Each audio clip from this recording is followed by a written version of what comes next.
میرے سامنے کتاب ہے قاموس الوحید عربی ڈکشنری. اس کے اندر آئے آپ کو دکھاتا ہوں کہ لیل کی تعریف انہوں نے کیا کی ہے. تفہیم القرآن آپ یہ دیکھ سکتے ہیں، مولانا مودودی صاحب رحمہ اللہ کی کتاب ہے. وہ کیا بیان فرماتے ہیں؟ تفسیر ہے یہ تفسیر القرآن، مفسر عبد الرحمن کیلانی رحمہ اللہ. وہ اس آیت کی تفسیر کیا کرتے ہیں؟ یہ یہودیوں کا طریقہ ہے، وہ اندھیرا چھا جانے تک روزہ کھولنے کا انتظار کرتے رہتے ہیں. الرحمن الرحیم وَأَتِمُّوا الصِّيَامَ إِلَى اللَّيْلِ صدق اللہ العظیم. ایک نوجوان کی ویڈیو آپ نے کافی دنوں سے سنی ہوگی جو سوشل میڈیا پر بھی گردش کر رہی ہے، اور کافی سارے لوگوں نے مجھے بھی ویڈیو بھیجی ہے کہ اس کا جواب دینا چاہیے. تو یہ نوجوان ہے، آپ نے ان کو دیکھا ہوگا، یہ آیت پڑھتے ہیں سورہ بقرہ کی، اور ساتھ کہتے ہیں کہ اب آپ کی مرضی قرآن یا ملا. سب سے پہلی بات تو یہ کہ وَأَتِمُّوا الصِّيَامَ إِلَى اللَّيْلِ، لفظ یہاں لیل کا آیا ہے، رات کا، یعنی کہ روزے کو آپ نے صبح طلوع ہونے سے صادق سے لے کر آپ نے غروب شمس تک، یہ ہے دورانیہ، یہ ہے وقفہ جس میں آپ نے روزے کی پابندی کرنی ہے. تو اب آپ کو ہم جو ہماری عربی لغت کی ڈکشنری ہے جس کے اندر ہم وہ سارے عربی حروف اور مادے دیکھتے ہیں، یہ میرے سامنے کتاب ہے قاموس الوحید عربی ڈکشنری. اس کے اندر آئے آپ کو دکھاتا ہوں کہ لیل کی تعریف انہوں نے کیا کی ہے. تو اب یہ میرے سامنے قاموس الوحید ہے، تو اس کا یہ صفحہ بھی آپ دیکھ سکتے ہیں، اور یہ نیچے آپ دیکھ سکتے ہیں کہ اللیل، لیل کا عربی کے اندر معنی ہوتا ہے رات. غروب آفتاب سے طلوع آفتاب تک کا وقفہ، غروب آفتاب سے لے کر طلوع آفتاب تک، تو یہ وقفہ جو ہے اس دورانیے کو لیل کہتے ہیں. یعنی میں کہنا یہ چاہتا ہوں کہ رات ہماری کب شروع ہوتی ہے؟ جب سورج غروب ہوگا، آفتاب غروب ہوگا، اس وقت سے ہماری رات کا آغاز ہو جائے گا. لیل کے بعد آپ نے دیکھ لیا کہ ڈکشنری کے اندر کیا اس کا معنی بیان ہے. اب آپ کے سامنے یہ تھوڑا سا میرے پاس ایک تفسیر ہے جس کا نام ہے تفہیم القرآن. آپ یہ دیکھ سکتے ہیں، مولانا مودودی صاحب رحمہ اللہ کی کتاب ہے. وہ کیا بیان فرماتے ہیں ذرا وہ دیکھیں. آپ دیکھ سکتے ہیں کہ مودودی صاحب رحمہ اللہ نے وَأَتِمُّوا الصِّيَامَ إِلَى اللَّيْلِ، تو کہتے ہیں کہ رات تک اپنا روزہ پورا کرو. نیچے ان کی تھوڑی وہ وضاحت کرتے ہیں، تفسیر کرتے ہیں کہ رات تک روزہ پورا کرنے سے مراد یہ ہے کہ جہاں رات کی سرحد شروع ہوتی ہے وہیں تمہارے روزے کی سرحد ختم ہوتی ہے. پھر نیچے مودودی صاحب رحمہ اللہ فرماتے ہیں کہ نبی صلی اللہ علیہ وسلم سورج ڈوبتے ہی بلال رضی اللہ تعالیٰ عنہ کو آواز دیتے، لاؤ ہمارا شربت. بلال رضی اللہ تعالیٰ عنہ عرض کرتے کہ یا رسول اللہ صلی اللہ علیہ وسلم ابھی تو دن چمک رہا ہے. آپ فرماتے جب رات کی سیاہی مشرق سے اٹھنے لگے تو روزے کا وقت ختم ہو جاتا ہے. یہ مودودی صاحب رحمہ اللہ کی یہ آپ دیکھ سکتے ہیں وہ تشریح کرتے ہیں.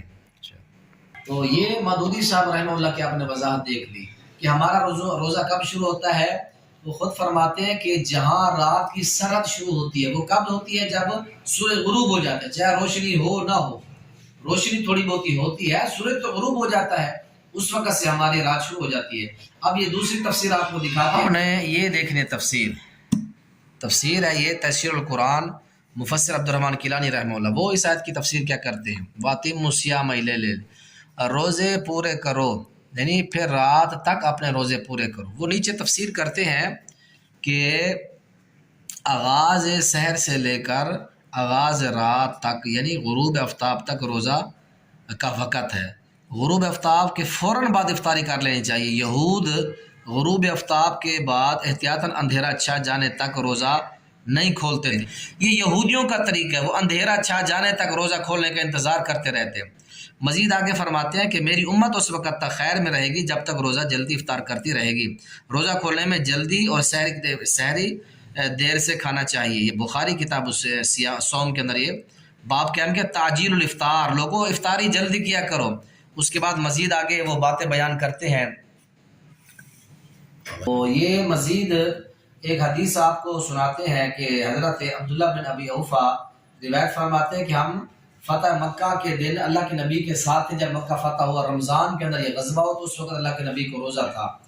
تو اللہ کے نبی علیہ السلام نے حضرت بلال سے فرمایا کہ جاؤ میرے لیے ستو کھول دو.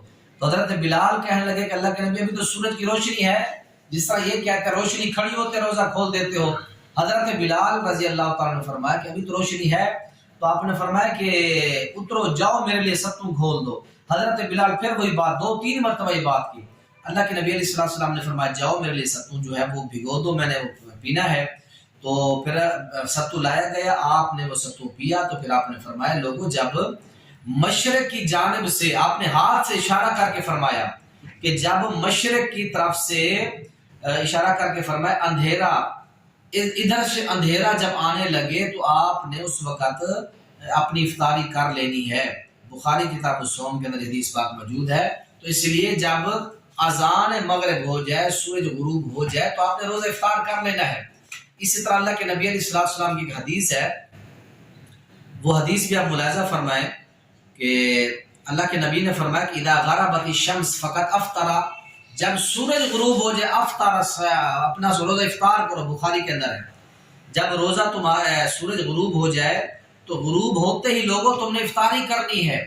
غربت الشمس کی شرط ہے، اندھیرے کی کوئی شرط نہیں ہے کہ اندھیرا آئے گا پھر آپ روزہ افطار کریں گے. تو میں اللہ سے دعا کرتا ہوں اللہ تعالیٰ ہمیں قرآن حدیث سمجھنے کی توفیق نصیب. قرآن حدیث کے اندر لکھا ہے کہ غربت الشمس فقط افطر، حدیث پاک کے اندر ہے کہ جب سورج غروب ہو جائے آپ نے افطاری کرنی شروع کر دینی ہے، اندھیرا کوئی شرط نہیں ہے. اللہ تعالیٰ ہمیں محفوظ فرمائے. جتنے لوگ یہ قرآن حدیث کی غلط ڈیفینیشن کر رہے ہیں، تشریح غلط کر رہے ہیں، اللہ ان سے بچائے. دین اور قرآن حدیث کو پڑھیں، تحقیق کیا کریں اور اس طرح کے لوگوں کی باتوں کے اندر بھی نہ پڑے. اللہ ہم سب کو قرآن حدیث صحیح معنی مفہوم سے سمجھنے کی توفیق عنایت فرمائے.